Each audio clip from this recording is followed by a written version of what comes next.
Gibasa og tubig sa kapulisan sa Dakbayan sa Mandawi ang nasakmit nga mga pabuto. Mas minus ang mga nasakmit nga pabuto itandi sa miaging tuig. Si Chona Carion sa report.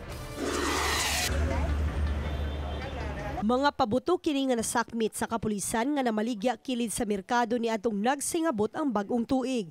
Sagad sa mga namaligya niini, mga Muslim vendors kay matud nila wa sila makahibaw nga illegal ang pagbaligya niini. Ang Dakbayan dugay nang nagpatuman sa firecrackers ban.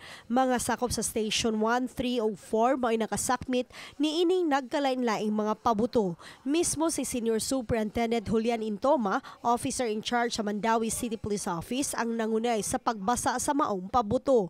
Matod ni Intoma nga mas minus sinuon karon ang ilang mga nasakmit nga mga pabuto itandi sa miaging tuig.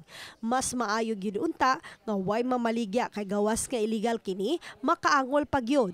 Ang Dakbayan sa Mandawi nakatala og 3 ka mga biktima sa pabuto sa pagsugat sa Pasko ug bag-ong tuig. Ang majority gid ato gikan rin sa ato ang Station 1 din na isa namang nakita ang ato mga Muslim vendors diya sa gilid sa public market mo to yan na kumpiskahan na sa taga Station 1 na so para other na mga kabarangayan siguro kung wala gid sila mo display nga sa dalan. Uban ni Godfrey Rillian, Chona Carion, Balitang Bisdak.